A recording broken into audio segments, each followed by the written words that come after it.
اسلامی.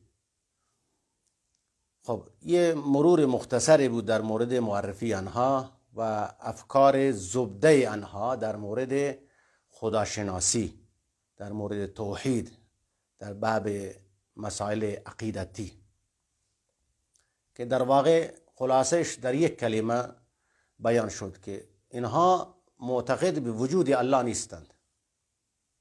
انکار نبوت، انکار معاد، انکار توحید، انکار وجود الله، فقط الله را به عنوان یک وجود ذهنی تصور می کنند، اما یک وجود خارجی، خارج از ذهن، وجودی قبول ندارند.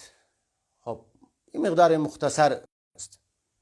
این خیلی برای ما مهم است که این فرق را و این افکار را ما بدانیم تا دچار اشتباه نشویم. خب اولین فرقه‌ای که در تاریخ بیان شده فرقه معتزله هست. معتزله در اواخر دوران حکومت بنی امیه، یعنی قرن اول تمام شد، از قرن اول هجری وقتی به پایان رسید وارد قرن دوم شد، یعنی 125 تا 127 افرادی به وجود آمدند در اواخر دوران حکومت بنی امیه در سوریه و در عراق. افکاری را به مردم تزریق می‌کردند، تبلیغ می‌کردند که شبیه افکار افلاطونی بود. خب کسانی که این مطالب را بیان می‌کردند 4 نفر بودند. اولش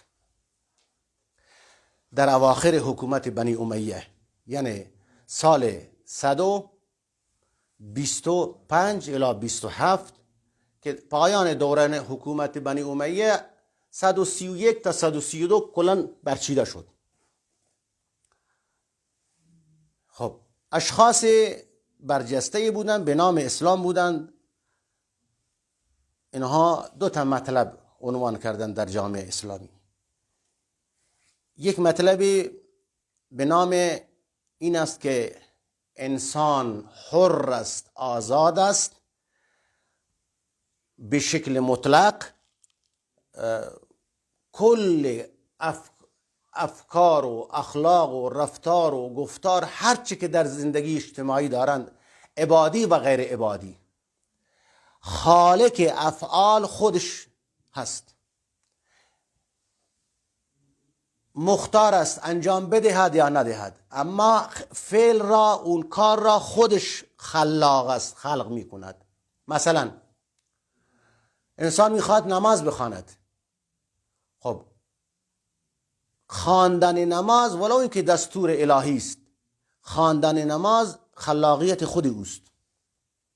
تا زمانی که نماز نخوانده الله نمیداند که نماز میخواند یا نمیخواند. قبل از اینکه اون فعل را انسان انجام بدهد، ایجاد کند، الله نمیداند. زمانی که انجام بدهد الان الله میداند که این چی کار میکند.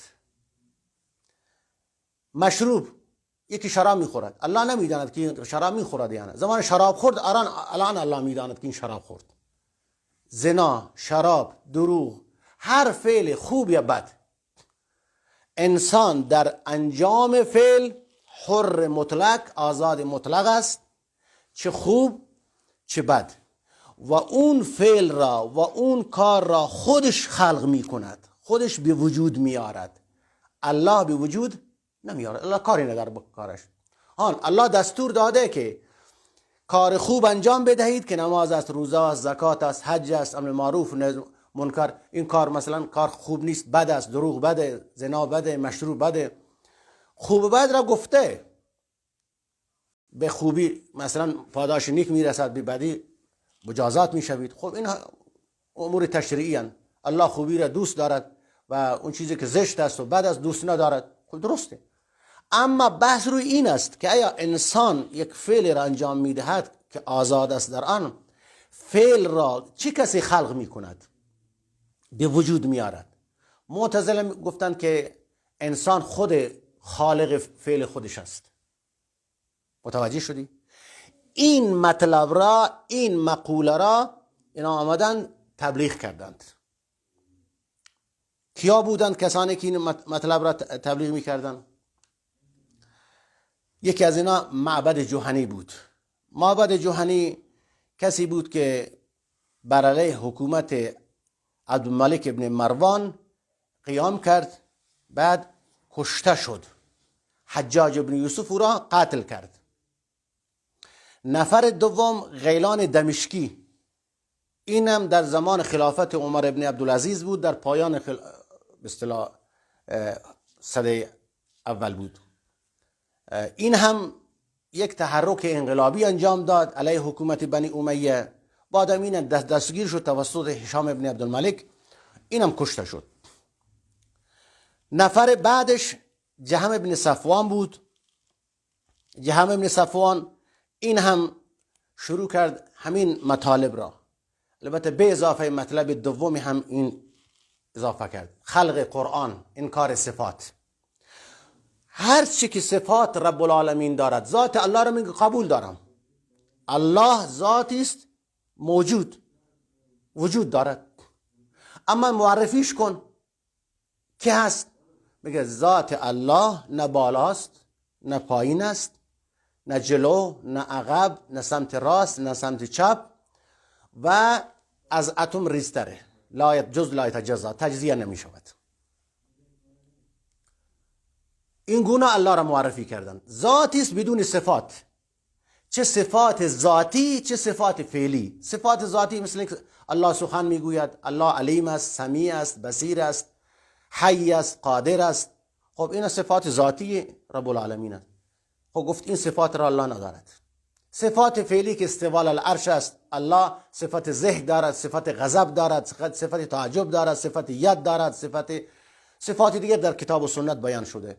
میگه نه، همه این صفات را منکر شدند، انکار کردند از اول. چرا؟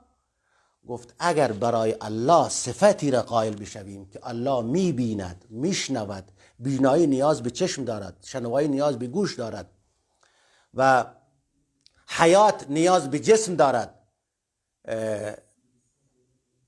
علیم نیاز به علم دارد، متکلم نیاز به کلام دارد. خب این همه صفات مخلوق هستند، صفات من و شما هستند.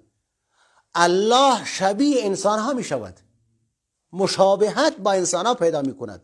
قرآن گفته لیس کمثله شیء، الله مثل و مانند ندارد. وقتی شما میگید الله این صفات را دارد، مثل انسان ها شد، در حالی که آخر آیه را نمیخواند که و هو السمیع البصیر، الله سمیع و بصیر است. معنیش اینه که الله مثل و مانند ندارد، صفات دارد، سمیع است، بصیر است، اما صفاتش مثل صفات مخلوق نیست. اونا گفتن نه، اصلا الله صفات ندارد. اگر برای الله صفات قائل بشویم، معنیش اینه که تعدد اله اثبات می شود. یعنی الله سمیع است، این یک اله، الله بصیر است، این شد 2 تا اله، الله علیم است، شد 3 تا اله، الله متکلم است، شد 4 تا اله. هر صفت از صفات او اگر قبول بکنی، یک اله به وجود میاد. تعدد اله. متوجه هستین؟ تعدد اله خودش شرکه. الله یکیست، اله یکیست، معبود یکیست. صفاتش ذاتی هستند، صفاتی نیستند که خارج از ذات او باشند. صفات او عین ذات اوست، ذات او عین صفات اوست. اینا اینطور نیستند که ما بگیم یعنی الله سخن میگوید، اما سخنش نیست که از اون صدایش بشنوی، حروف داشته باشد، صدا داشته باشد، کسی صدایش بشنود. میبیند، نه اینکه الله صفت سمع داشته باشد، میشنود، صفت بصر داشته باشد، میشنود، صفت سمع داشته باشد. متکلم سخن میگوید، اما سخنش صدا ندارد، حروف ندارد. از این حرفا گفتن. این صفات ذاتی هستند. یعنی در معنای واقع این است که ذاتی است که نه علم دارد، نه میبیند، نه میشنود، نه حیات دارد، نه متکلم. هیچ صفت از صفات برای که در کتاب و سنت بیان شده قبول نکنیم، که شرک میشود، انسان مشرک میشود. این منظور از توحید این بود که الله را که ما قبول داریم به عنوان اینکه الله یکیست، ذاتی است، فقط ذات مطلق از صفات، خالی از صفات. متوجه شدید؟ خب این عقیده را این گروه تبلیغ کردند. در اوائل این 4 نفر بودند. یکی هم جعد ابن درهم بود. جعد ابن درهم هم در دوران خلافت بنی امیه بود و معروف به زندیق بود، بیدین بود. این هم به عنوان یک دانشمند اسلامی، بعد اینم دستگیر کردن حاکمان بنی امیه. اونم که خیلی جالب بود که در روز عید قربان این دستگیرش کردند و دادن دست یکی از فرماندهان بنی امیه که اسمش خالد ابن عبدالله القصری بود. روز عید قربان سر منبر اعلام کرد که مردم شما قربانیات ذبح بکنید، منم یه قربانی مخصوصی دارم، اونم جعد ابن درهم است که من بین رو قربان کنم روز عید. اینم که میگه روز عید اینا ذبح کرد، که به خاطر همین عقیده ایش که شما میگید که الله خالی از صفات، مجرد از صفات است و انسان در افعال خودش آزاده، در عین که در آزاده هم است، خالق افعال خودش هم است. یعنی انکار تقدیر الهی. پس 2 تا مطلب شدن: انکار تقدیر الهی، یعنی علم الله را انکار کردن. یکی از ارکان ایمان تقدیر است. یعنی الله سبحانه و تعالی در این عالم نمیداند چه اتفاقی میافتد. زمانی که اتفاق افتاد الان میداند که این اتفاق افتاد. خب این تقدیر، انکار تقدیر الهی است. خیلی مطلب مهم است. بین همین معتزله معروف به قدریه هم شدند. چند تا اسم برای خودش گذاشته بودند: قدریه، آل توحید، موحد، از به حضورت که مقتصد، بعد از به حضورت و اسامی دیگری به عنوان برای خودش گذاشته بودند. این 2 تا مطلب توسط این 4 نفر در اواخر حکومت بنی امیه آمد: انکار تقدیر الهی و انکار صفات الهی. آمدن گفتن قرآن مخلوق است، قرآن مخلوق. خب این مطلب توسط این 4 نفر در اول بیان شد. بعد حکومت بنی امیه رفت، حاکمان بنی عباس آمدند در قرن دوم. حاکمان بنی عباس در 2 بخش تقسیم می شوند. بخش اولش از صفاک و منصور و تا هارون رشید و مامون و معتصم بالله و واثق بالله و متوکل بالله، تا اینجا حکومت بسیار قوی بود. همه افکار غیر اسلامی توسط فلسفه یونان وارد شد، ترجمه شد. اینجا آمدند همه افکار غیر اسلامی در عراق متمرکز شدند.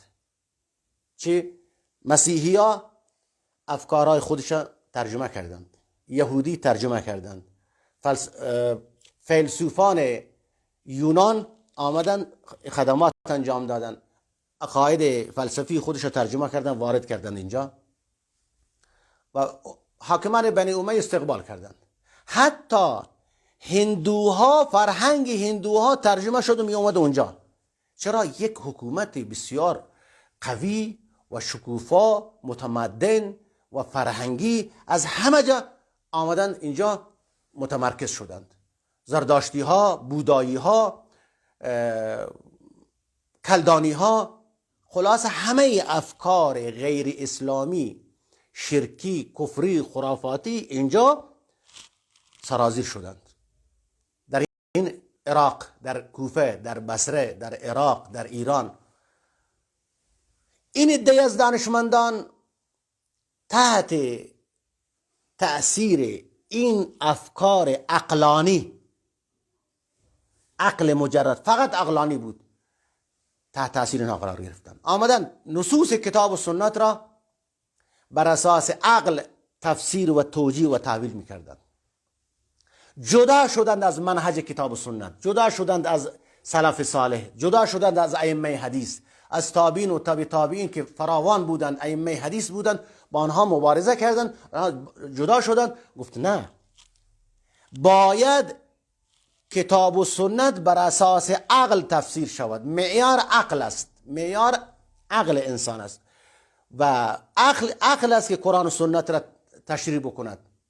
خب آمدن عقل را بر نقل مقدم قرار دادند. هرچی که عقل پذیرفت با همون سمت و سو قرآن تفسیر شود، احادیث تفسیر شوند. اصلا عقل را وقتی بر نقل مقدم کردن، بسیار جمع بزرگی از احادیث، یعنی یک ذخیره از احادیث را رد کردن، به عقل جور در نمیاد. خب به هر حال در رأس این همش واصل ابن عطا بود. خب واصل ابن عطا شخصی بود در مدینه متولد شد، بعد آمد کوفه.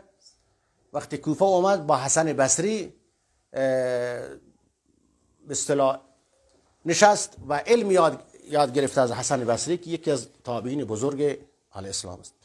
خب خوارج اینجا یک مطلبی را عنوان کردند.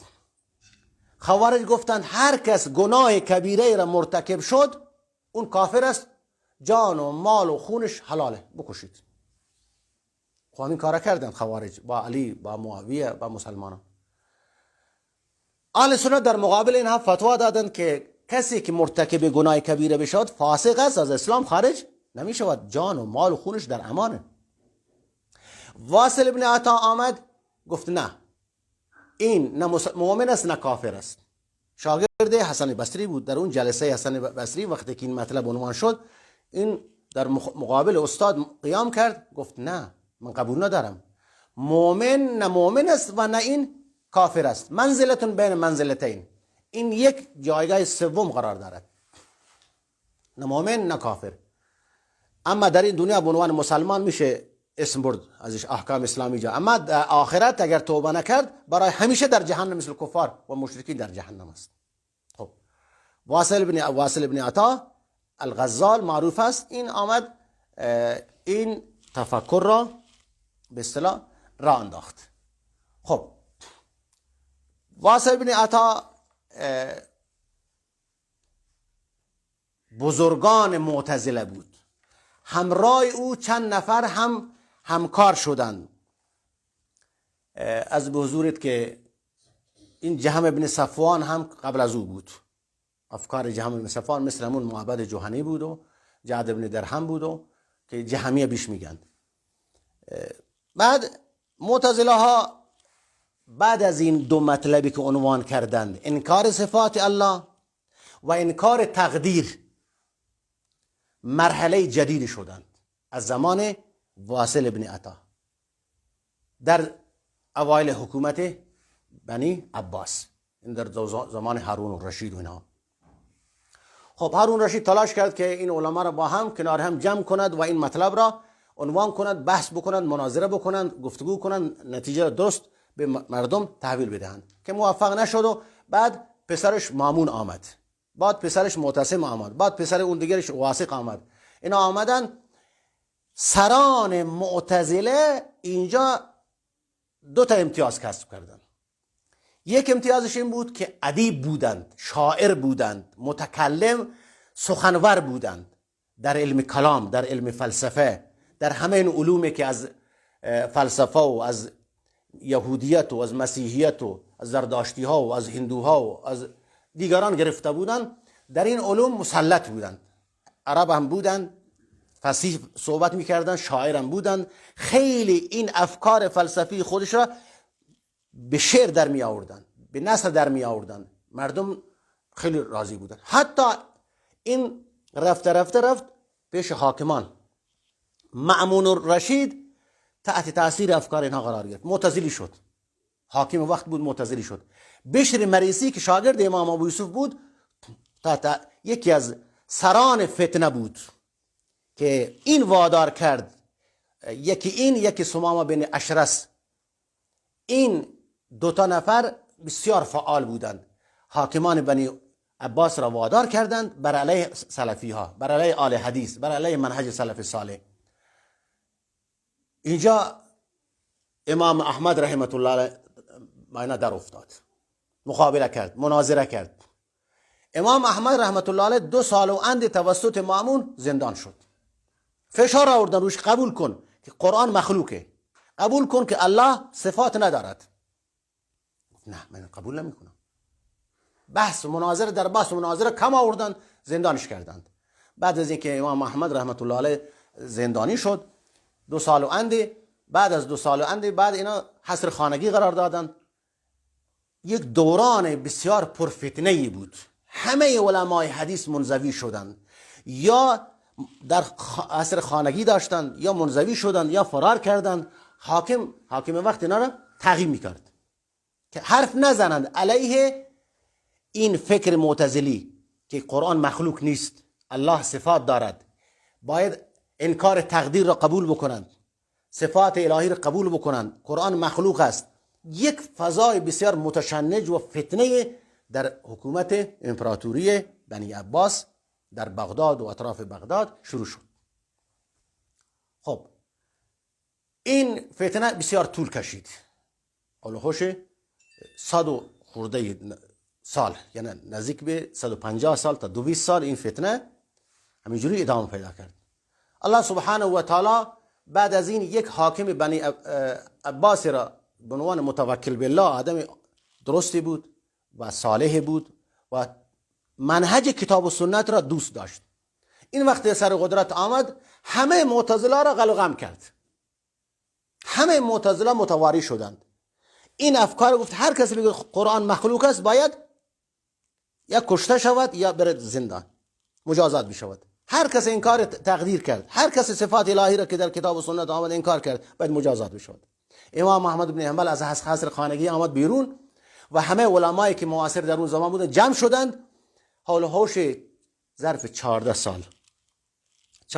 سال چنان منهج سلف صالح شکوفا شد و اوج گرفتند. علما آمدن سر کار، کتاب نوشتند، تبلیغ، مساجد، مدارس، کار فرهنگی انجام دادند و بسیار عالی بود.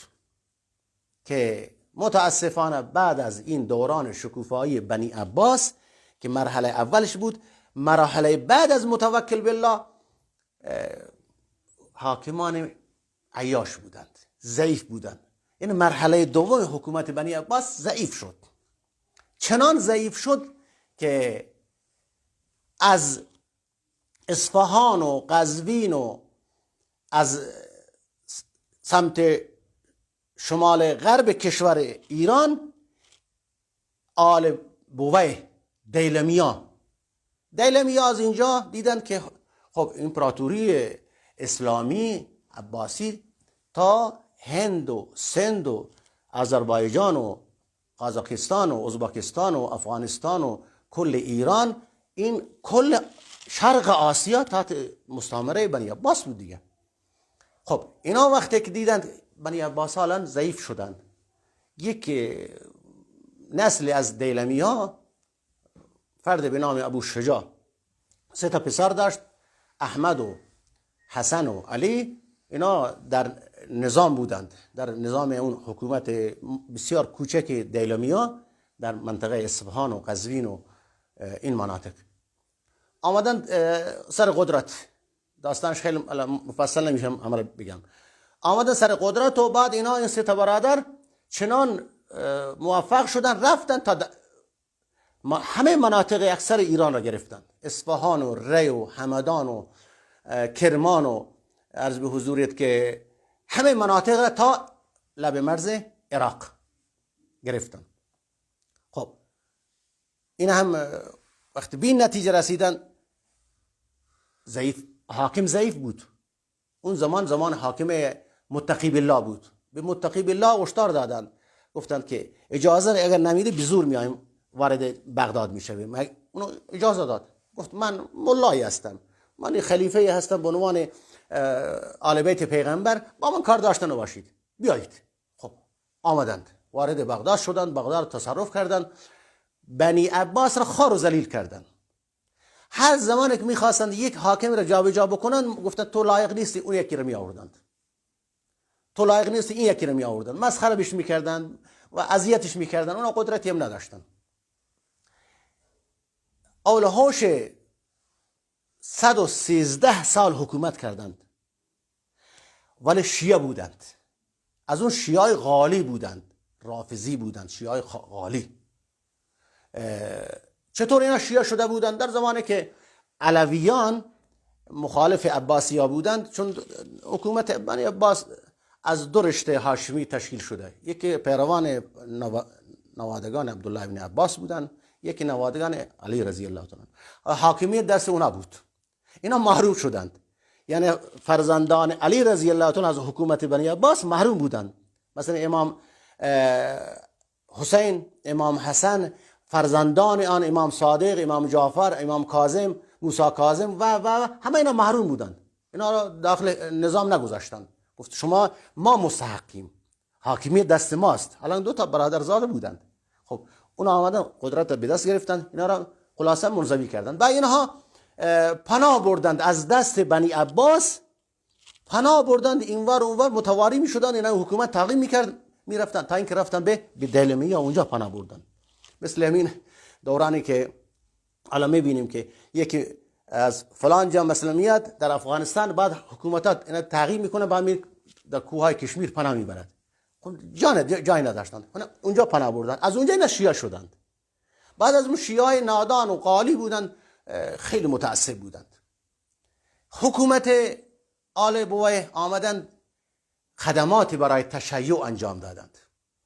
بسیار بزرگان تشیع در این زمان خیلی رشد کردند، مثل شیخ مفید، شیخ توسی، شیخ صدوق،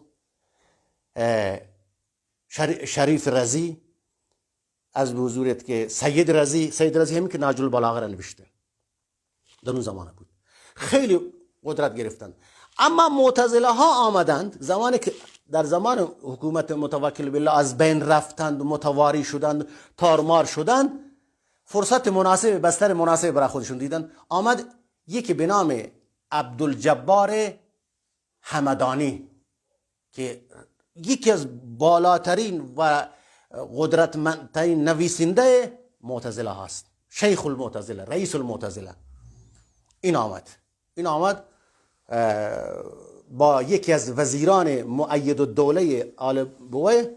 خب عقایدشون یکی بود، اونا عقلانی بودن، اونا از عقل استفاده میکردن. خب و اینا آشتی کردن، به عنوان قاضی ری این را منتخب کردند. معتزله بود، در این معتزله شیعان بود، معتزله هم بود و آل بدعت هم بود و پول انگفت در اختیار اینها آل بویه قرار داد. دوباره یک شکوفایی بزرگی برای معتزله ها رقم خورد. یعنی معتزله دوباره زنده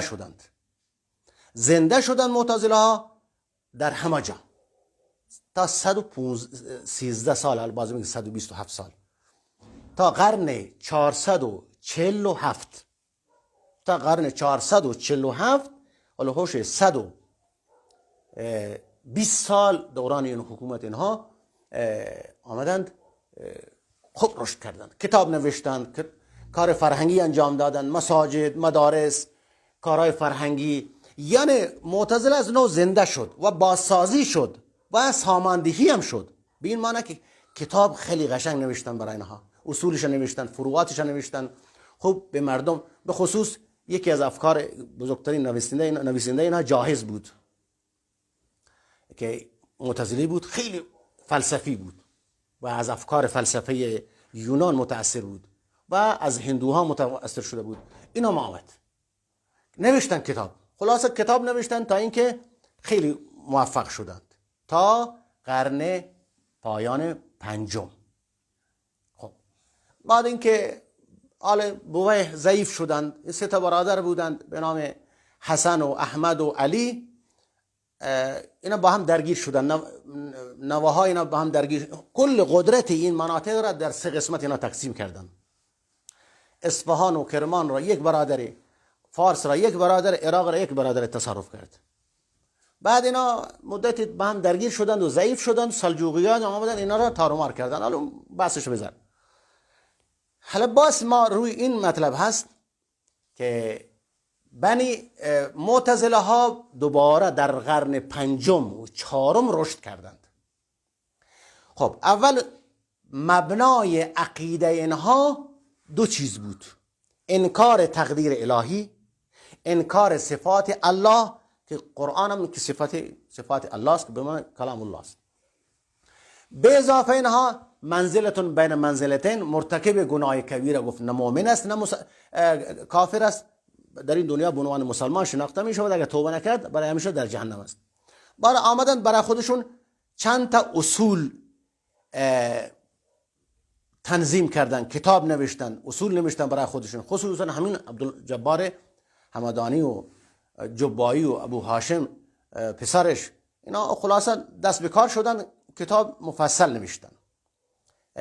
اصولش در واقع در این چند مطلب گنجانده شد. یکی از اصولش اول توحید بود و معنای توحید را همین گونه که من برای شما گفتم، یعنی الله مجرد از صفات، الله را قبول داریم، وجودش را قبول داریم، ذات هست، صفات ندارد، صفات اثباتی ندارد، صفات فعلی ندارد و ذاتش هم اگر بگیم الله ذاتی دارد، با ذاتش هم اگر بگیم که ذاتی دارد کجاست، میگیم کجا است، بازم شرک میشود، مشابه میشود. پس میگه نه بالاست نه پایین است نه جلو نه عقب نه چپ نه راست. باز میگیم که جز لا یتجزا اصلا چیزی است که تجزیه نمیشود، یعنی وجود ندارد. فقط تصور بکنید که الله هست، اما صفاتش ذاتش چگونه، به چی چیزی تصور بکنیم از این چیزا. برعکس منهج سلف صالح، برعکس منهج صحابه و تابعین و قرآن و سنت را با عقل خودش تفسیر کردن. خب بعد به نام امر معروف نهی از منکر یکی از اصول آنها بود که خروج علیه حکام را جایز می‌دانستند. خروج مثل خوارج، خروج علیه حکام را جایز می‌دانستند. وعیدیه بودند که یعنی یکی از اصولش وعید بود، یعنی الله تعالی هر وعده و وعیدی که داده در قیامت اجرا می شود، یعنی کسی که مرتکب گناه کبیر شده همیشه برای جهنم، از جهنم بیرون نمی شود. خب این یکی از عقاید اینها بود که در اون اصول پنجگانه خودش گنجانده بودند. و یکی از عقایدش عدل بود. عدل همینه که انکار به اصطلاح تقدیر، یعنی بگیم که الله خالق خیر و شر است، پس الله خالق خیر و شر باشد معنیش اینه که ظلم می شود به انسان. الله خیر را هم خلق می کند و شر را هم خلق می کند، بعد به ما میگه که شما خیر انجام میدید و شر انجام ندهید، خودش خیر و شر را خلق می کند. انسان ظلم می شود، انسان مرتکب گناه می شود و این مرتکب گناه اجباری می شود. خلاصه انکار صفات الله را معتقد بودند به نام عدل. این اصولشان بود. به اضافه اصول جدیدی برای خودش آوردند. عقل بر نقل مقدم است، یعنی هر زمانی که آیات قرآن، نصوص صریح قرآن و نصوص صحیح و صریح حدیث مخالف با عقل بود، باید مطابق عقل به تفسیر شود، تاویل شود، توجیه شود. و به وسیله این اصول آمدند همه نصوص را، اکثر نصوص سنت را انکار کردند و همه نصوص کتاب و سنت را تأویل و تفسیر باطل کردند. الان به طور مثال من چند تا نمونه به عنوان از این نمونه میگم. اینا میگفتند که مثلا انکار معجزات، هرچه معجزه در کتاب و سنت بیان شده، هر کدوم از این معجزات با عقل جور در نمیاد انکار میکردند. مثلا اون معجزه که موسی علیه السلام عصا را زد از سنگ آب در آمد، گفت این نه اینجوری نیست. موسی علیه السلام عصا را زد دریا مثلا راه را باز کرد و دو تکه شد، اینو قبول ندارن. انکار معجزات، اکثر معجزات را انکار کردند با عقل جور در نمیاد. مرتد که اگر کسی از اسلام مرتد شد نباید اون قتل کشته شود. انکار مجازات مرتد با عقل جور در نمیاد. آزاد انسان میخواد مسلمان بشود میخواد کافر بشود، حق نداره که کسی که از اسلام خارج شد، اسلام را انکار کرد، اونا باید بکشند. با عقل جور در نمیاد، آزادیه. و همچنین انکار جهاد، کلا جهاد را منکر شدند. انکار حدود شرعی، هرچی مثل دست سارق قطع شود، زناکار رجم شود، حجاب را انکار کردن، گفت زمان موقت بوده، اون زمان الان سازگار نیست.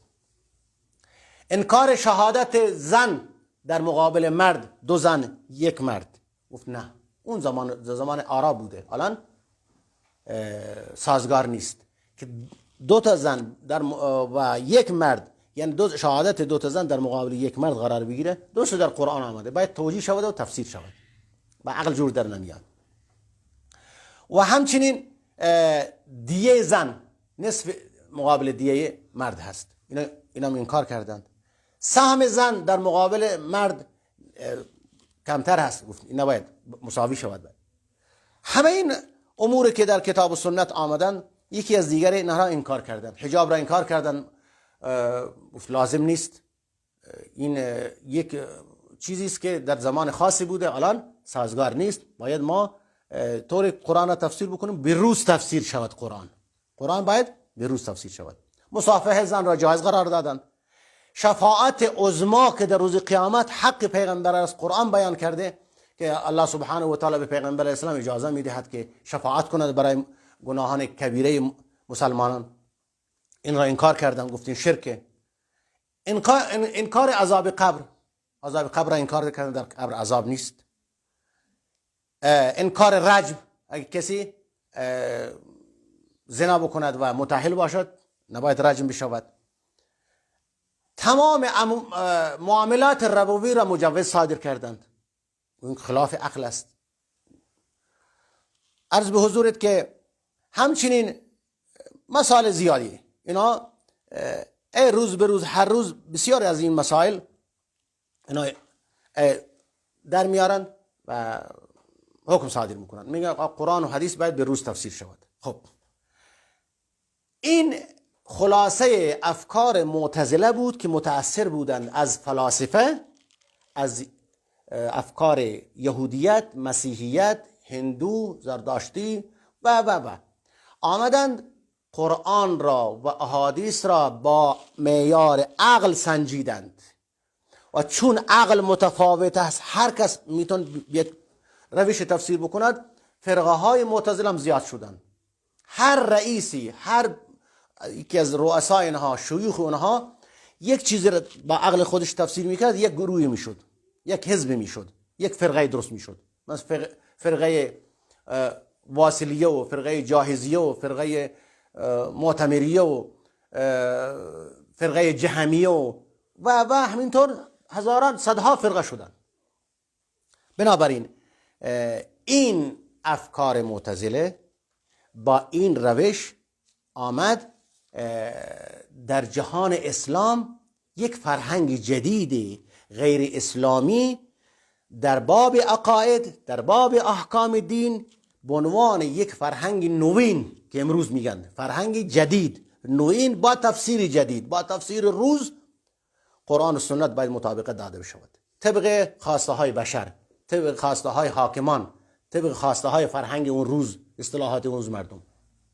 خب اینها یک دورانی بود و بعد این دوران را کیا بودند که رهبری میکردند؟ خب من چند تا از اون دوران، اون زمان این حرکت را رهبری میکردن، اسامی رو من یادداشت کردم اینجا، که اون غیلان دمشقی بود، بعد ابو هذیل بود. اینا کسانی بودند که خیلی سواددار، تاثیر کرده، ادیب، شاعر، متکلم، کلامی بودند، فلسفی بودند. بعد ابراهیم نظام، بشر بن معتمر، واصل بن عطا که اون شاگرد حسن بصری بود، بعد اختلاف کرد با او. از به حضورت که سمامه بن اشرس، بشر مریسی، جاهز، ابوالحسین خیاط، احمد بن داود. احمد بن داود و شما از به حضورت که سمامه بن اشرس و بشر مریسی فتنگران اون زمان بودند. هم قاضی بودند در حکومت، قاضی القضات بودند، هم ادیب بودند، شاعر بودند، افکار خودشون با شعر و با نثر در می آوردند و هم قاضی بودند، حاکمان را اجبار میکردند، کسی قبول نمیکرد بعد در زندان انداخته بشه و قتل شد.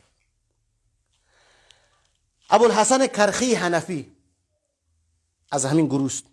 ابو سعید بردهی حنفی از همین گروست. علامه زمخشری که کتاب تفسیر کشاف را نوشت، ماوردی که و صاحب ابن عباد یا اسماعیل ابن عباد که وزیر اون دولت مؤید الدوله بویهی بود، فرا بود، سیرافی بود که شاگرد امام ابو حنیفه رحمه الله بود، ابن جنی بود، ابو علی فارسی بود، ابن ابی الحدید بود. این سران معتزله های اون دور و زمان که از زمان پایان حکومت بنی امیه آغاز شد با 2 مطلب، بعد تکمیل شد در زمان حکومت بنی عباس، بعد در آخر در زمان حکومت آل بویه که گسترده شد و شکوفا شد و کتاب نوشته شد و مسائل فقهی و مسائل عقیدتی خوب اینها نظم داده شدند. و این عبدالجبار همدانی که بعدم قاضی ری بود در حکومت بنی بویه. خب این دوران رفت و بعد اینها همینجوری قاطی شدند.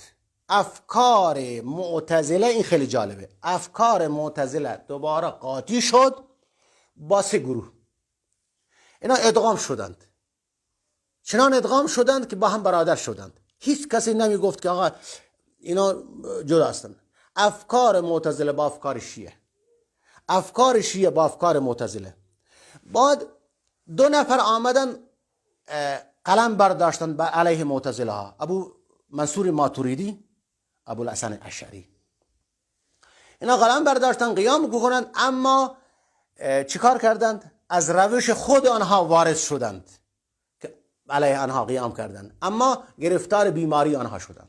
هیچ کاری هم نتوانستند بکنند از اسلام دفاع بکنند. یعنی همان افکاری که معتزله داشتن اینها هم گرفتار همون بیماری شدند. یعنی انکار صفات الهی، عقل را بر نقل مقدم کردند، کلا همون روش را آمدند ادغام شدند، حل شدند. یعنی ماتوریدیه و اشعری در اون زمان بودند، حل شدند، شیعه و معتزله اینا هم حل شدند با هم. افکارشون تقریبا همینه، عقل بر نقل مقدمه، صفات انکار الهی. همه این مواردی که معتزله من برای شما گفتم انکار میکردن قبول نکردن، همه چیز را دیگران هم قبول کردن. خب اون دوران رفت. این خلاصه تاریخچه از معتزله، فرقه معتزله بود از اون زمان تا زمان عصر حاضر. اما معتزله ها الان با یک چهره جدید، با یک روش جدید، با یک شعار جدید و با یک روش جدید وارد شدن. خصوصا زمانی که بریتانیا وارد هند شد، این فرقه را دوباره احیا کرد، فرقه همین معتزله را، ولی نه به اسم معتزله. سر سید احمد خان که بانی دانشگاه علیگرد و شاگرد ارشد او سید امیر علی، خب این آمدند همون کاری که معتزله میکرد ولی به اسم معتزله نه، به عنوان عقلگرا، روشن فکری، به عنوان کلمه روشن فکری و عقلگرایی، تجددگرایی، اسلام نوین، با این الفاظ آمدن نصوص کتاب و سنت را، چیزی که مخالف به عقلشان بود، تعویل و توجیه میکردن. انکار همه اون چیزی که من برای شما ذکر کردم انکار کردم. خب بعد از دوران اون بسیاری از این افراد در کشور عربی هم فعالیت شروع کردند. حین کاری که اونا کردن، اینا هم عرب زبان بودن، ادیب بودن، شاعر بودن و از فلسفه غرب متأثر شدند. یعنی آمدند این نسل جدید مانند نیاکان خودش اون زمان از فلسفه ارسطو و افلاطون و یونان متأثر شدن، آمدن علیه مفاهیم اسلامی قیام کردند و مفاهیم اسلامی را دگرگون کردند. متوجه شدی؟ با اون اصولی که گفتم. این پیروان آنها، ادامه دهنده آنها، الان که جدید وارد شدن در عصر ما هستند و یک مقدار جلوتر بودن، اینا آمدن با شعار جدید وارد شدن. چیز همون چیز است. شعار جدید به نام چه؟ عقلانیت، عقلگرایی اسلامی، روشنفکری، تجددگرایی، تحول فکری. عرض به حضورت که حرکت‌های روشنفکری دینی، آسانگیری اسلامی یا بیداری اسلامی، با این کلمات وارد شدن در جهان عرب. خب کیا بودند اینا؟ این نویسندگان متفکرین اسلامی که به همچنین فکری وارد شدن. آیا هستند کسانی که الان این فعالیت را داشتند و الان هم دارند؟ بله. یکی از سردسته های اینها الان که مدت پیشم بوده، الان هم هستند ادامه دهنده اینها، شاخصین اینها دکتر سعد زغلول، قاسم امین مصری، لطفی سید، بعد طه حسین و همچنین برادران اخوان، همه برادران سران اخوان همین کار را که اونها انجام میدن، اینا هم خاطر مسائل حکومتی که رسوای غرب نشویم. متأثر شدند از فلسفه غرب، از روش حکومتداری غرب، از عقلگرایی غرب، یعنی اروپا، آمدن عین مثل اونها همون حرکت را شروع کردن. گفتن قرآن و سنت، بیداری اسلامی، اسلام نوین، تجددگرایی، روشنفکری و سلف صالح را، کسانی که تابع کتاب و سنت به منهج سلف، به عنوان متحجر. الان میگن متحجر یعنی اینا عقب رفتن و اینا چیزی نمیفهمن. باید اسلام طبق روز تفسیر شود، یعنی طبق اهداف غرب، طبق اهداف عقل تفسیر شود. اینا هم آمدند اختلاط زن و مرد را گفتند که اشکالی ندارد. خب بسیاری از این افراد نویسنده در جهان عرب بسیارن شروع شدند. در پاکستان هم به عنوان پرویزی شناخته می شوند. خب الان در ایران خیلی کم هست ولی خیلی همین مفتی زاده که الان زمان بود، خب اینا عقلگرا بودند، قرآن را با عقل تفسیر می‌کردن، حدیث را قبول نداشتن. همین کاکا حسن که الان هم هست، تقریبا پیرو خط اونها هست. خب اینا اکثر اهل قرآن بهش میگن. بعد اینا آمدن میگه حسبنا کتاب الله، فقط کتاب الله کافی است، قرآن، احادیث هیچ. منکر احادیث شدن.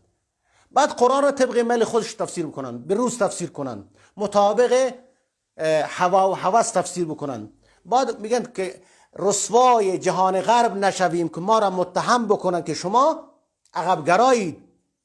حداقل ما از جهان غرب در عقلانیت عقب نمانیم، حداقل مساوی آنها بشویم. آمدند همه مفاهیم اسلامی را در باب عقیده و در باب احکام تعویل کردند، انکار کردند، توجیه کردند به سمت عقل، به سمت اروپا، به سمت غرب گرایی و اسمش گذاشتن اسلام نوین و بیداری اسلامی که الان میبینید که الان در جهان با این شعار آمدند، نه به اسم معتزله، با این شعار آمدند. پس این خلاصه تاریخچه معتزله از زمان حکومت پایان بنی امیه و بعد بنی عباس و بعد همچنین آمد تا امروز.